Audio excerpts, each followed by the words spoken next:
বর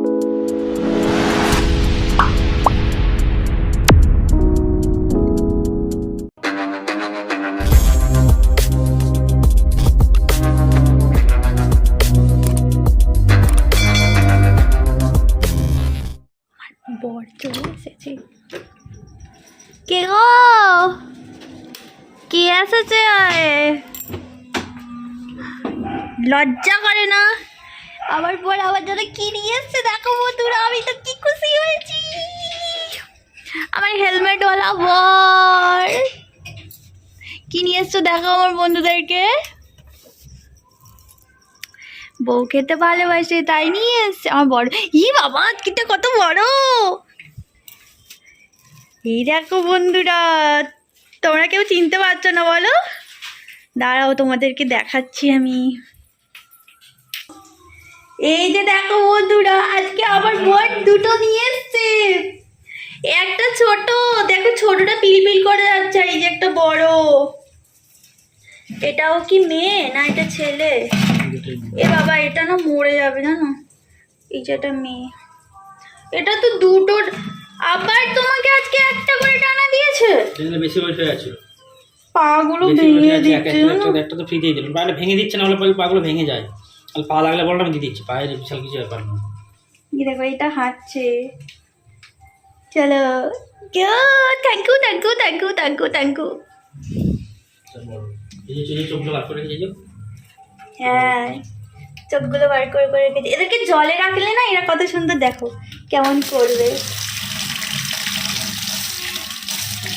এই চোখগুলো দিয়ে বুড়বুড় বুড়বুড় করে জল বের করবে একটা জায়গায় রাখলে। পালিয়ে যাবে, তুমি ধরতে পারবে না। আর কেটো না বলছি।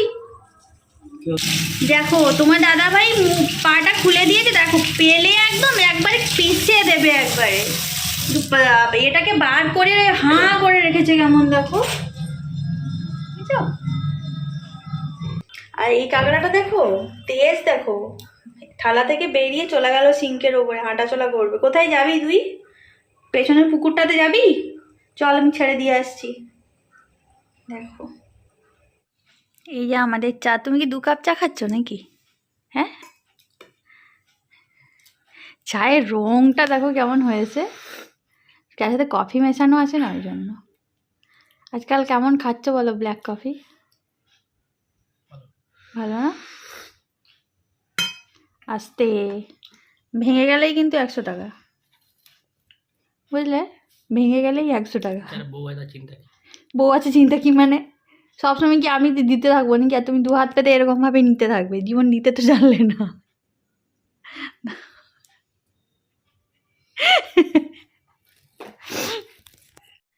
মানে দরকারের সময় বলবে যার বউ থাকে তার কি চিন্তা কি, আর যখন আমার দরকার হয় বাবা তখন কত কথা শুনি দেয়। ভাগ্যিস তুমি এরকম একটা বউ পেয়েছিলে জানো, যখনই চাও তোমাকে আমি 2 হাত করে দিয়ে দিই। জীবনে ওনাদের কিপটেমি করি না, আমার কাছে যতটুকু থাকে ঢেলে দিই আমি। আর আমি যদি এইটুকু কিছু চেয়েছি, আমাকে আগে 10টা কথা শোনাবে, তারপরে গিয়ে পাওয়া যাবে। তো চলো চা একটু খাই। পতিদেবের সাথে বসে চা খাওয়ার মজাটাই আলাদা। আমাদের মশারিটাকে ইগনোর করো, বুঝলে? মশারিটা ওখানে আছে, ভেবো না যে সারাক্ষণ শুয়ে থাকি, ওটা নয়।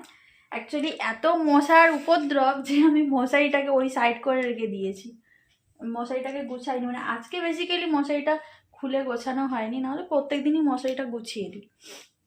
কি বলবে তুমি? মশারি নিয়ে কিছু বললো না না, সবাই বলবে যে মশারি কেন এরকম করে রাখা আছে। মানুষে দেখো পজিটিভ নেগেটিভ সব ধরনেরই মানুষ থাকে না, সেই জন্যই বলে দিলাম যে ওটাকে ইগনোর করার চেষ্টা করো। ঘর তো ঘরে যা অনেক, তুমিই তো নিয়ে এসছো নোনতা কি যেন, কি রাজা, রাজা নয় জয়া কোম্পানির বিস্কিট।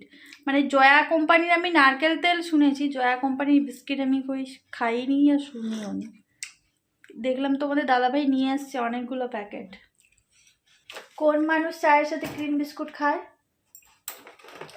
আমার বর খায়। আমার বর তো বাচ্চা এক টাইপের, বাচ্চারা যা যা খায় যা যা করে আমার বর ঠিক সেম। চায়ের সাথে নাকি ক্রিম বিস্কুটটা বলছে আমার দারুণ লাগছে।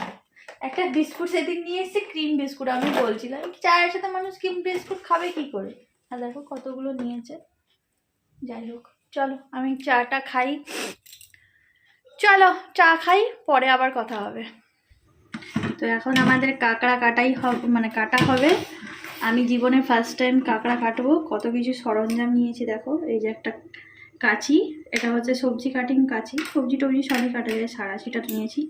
তো দেখা যাক, সবগুলোই জ্যান্ত আছে, যে দেখতে পাচ্ছ। এইটা একটু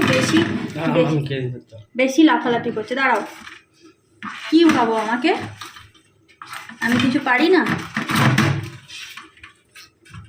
আগে কাঁচিতে গাডারটা কেটে নাও। দাঁড়াও, গাডার কেটে দিলে তো লাফালাফি শুরু করবে। এদেরকে আগে একটা একটা করে ডানা ছাড়তে হবে। এই নখগুলো কেটে, খেতে তো খুব মজা, কিন্তু এই যে কাটতে, এ পরিষ্কার করতে, এই নখগুলোকে না কেটে দিলে না ফট করে গায়ের মধ্যে ফুটে দেবে। এদের এই নখগুলোই হচ্ছে সব থেকে খতরনাক।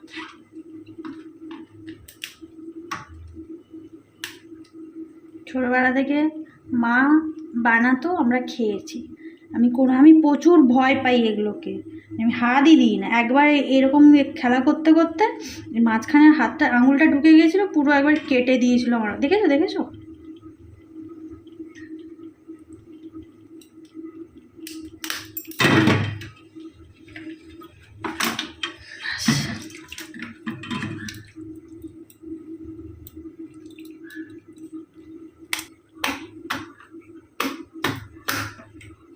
প্রচুর শক্ত।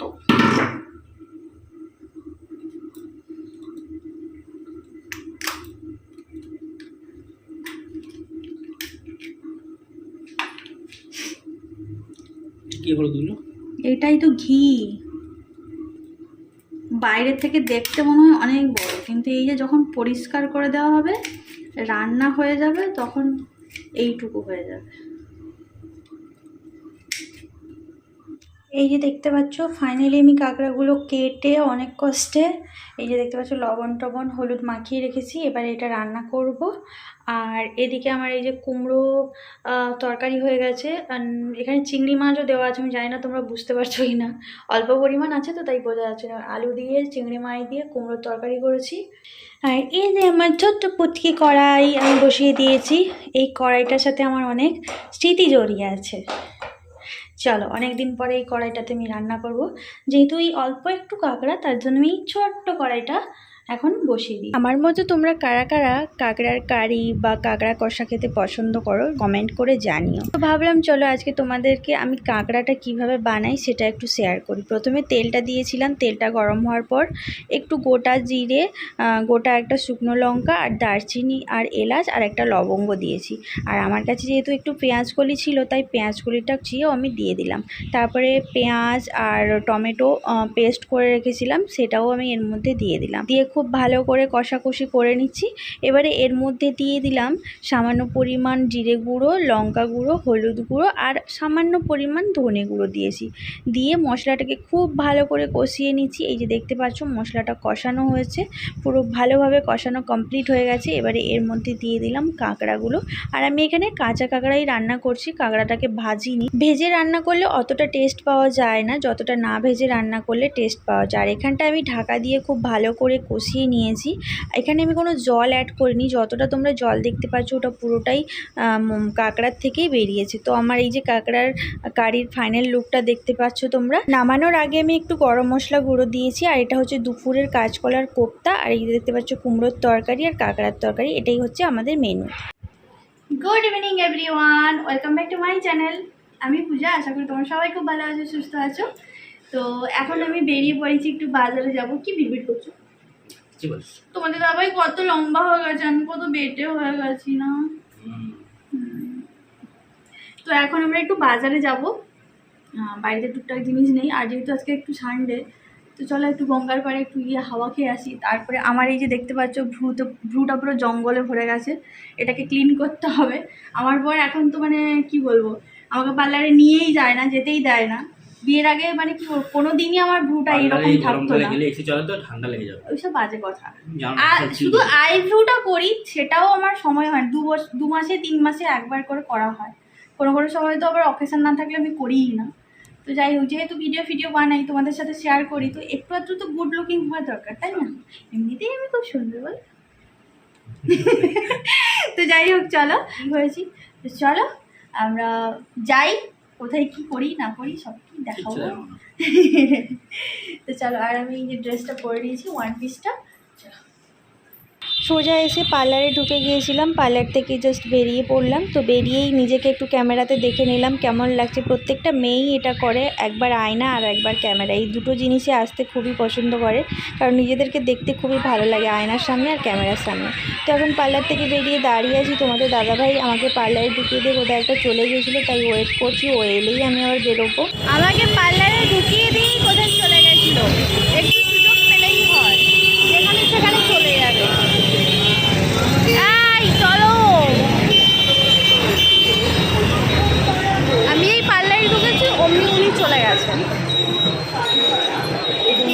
পার্লার থেকে বেরিয়ে সোজা চলে এসেছিলাম গ্রসারির দোকানে। বাড়ির কিছু গ্রসারি একদম ফুরিয়ে গিয়েছিলো, সেগুলো একটু নিতে হতো, তো সেই জন্য সেগুলো নেওয়া কমপ্লিট হয়ে গেছে। তারপর তোমাদের দাদাভাই আমাকে একটা আইসক্রিম কিনে দিয়েছিল, সেটা আমি দাঁড়িয়ে দাঁড়িয়ে খাচ্ছিলাম, আর তোমাদের দাদাভাইকে বলছিলাম তুমিও একটু খাও। আমি যাই কিনি বা আমাকে যাই কিনে দিক না কেন, আমি ওকে না দিয়ে খেতে পারি না, আর ও যা কেনে আমাকে দিয়েই আগে খাবে। আমরা দুজনেই এরকম ভাগাভাগি করে খাই।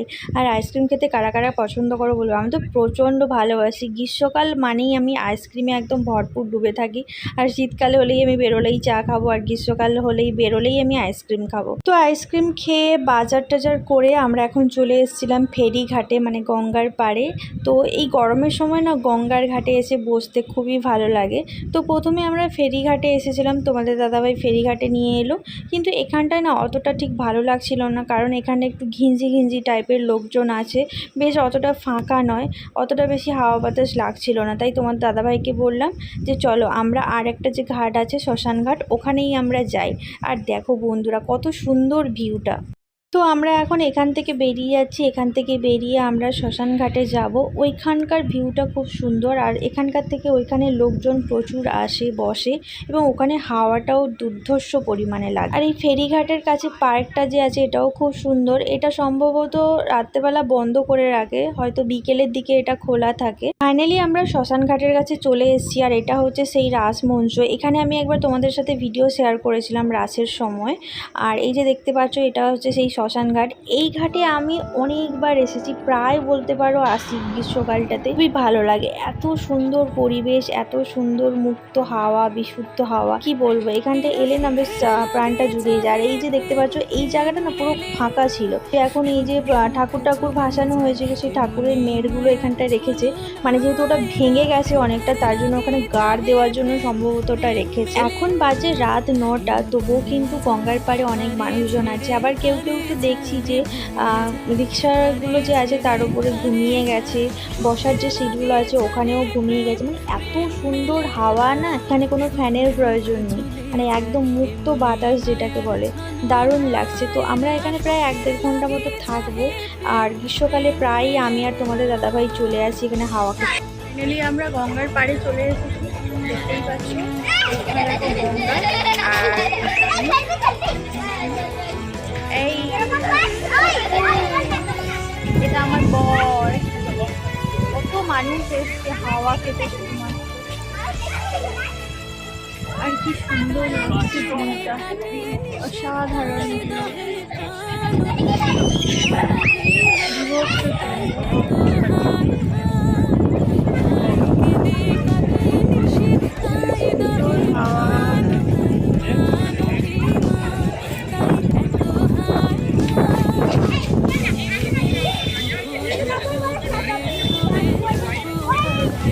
এই যে দেখো জোয়ার শুরু হয়ে গেছে, এতক্ষণ ভাটা ছিল।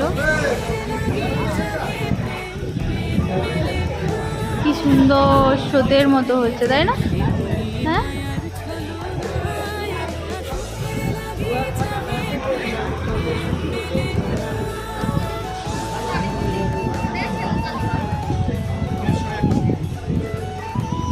কি সুন্দর হাওয়াটা।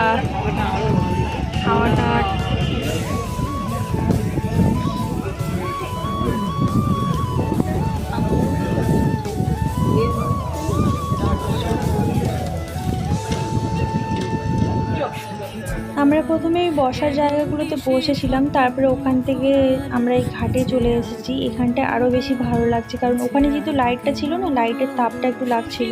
এখানটা বেশ এত সুন্দর লাগছে, পুরো গঙ্গাটাকে উপলব্ধি করতে পারছি, আর এত সুন্দর ঠান্ডা হাওয়া আসছে, কারণ যেহেতু জোয়ার শুরু হয়ে গেছে, যার কারণে সুন্দর হাওয়াটা মিষ্টি ঠান্ডা গায়ে লাগছে, বেশ ভালো লাগছে। আর আমরা দুজন বসে বসে এখানে অনেক গল্প করছিলাম, সেগুলো আর তোমাদের সাথে শেয়ার করলাম না, কারণ একটু সুখের দুঃখের মনের কথা বলছিলাম। কারণ বদ্ধ ঘরের মধ্যে তো সবাই যে যার কাজে ব্যস্ত থাকে, তোমাদের দাদাভাই মোবাইল নিয়ে পড়ে থাকে, শুয়ে থাকে। আর এখানটায় গঙ্গার পাড়ে এলে জাস্ট একটু মন খুলে কথা বলা যায়, একটু বসে থাকা যায়, বেশ আলাদা একটা ফিলিংস লাগে। তো যাই হোক, চলো আমরা এখন বসে বসে একটু গল্প করি, হাওয়া খাই, আর তোমরা ভিডিওটা কন্টিনিউ ওয়াচ করতে থাকো। আর চ্যানেলে যারা নতুন তারা অবশ্যই চ্যানেলটাকে সাবস্ক্রাইব করে নেবে, পাশে থাকা নোটিফিকেশন বেলটাকে অন করে অল করে।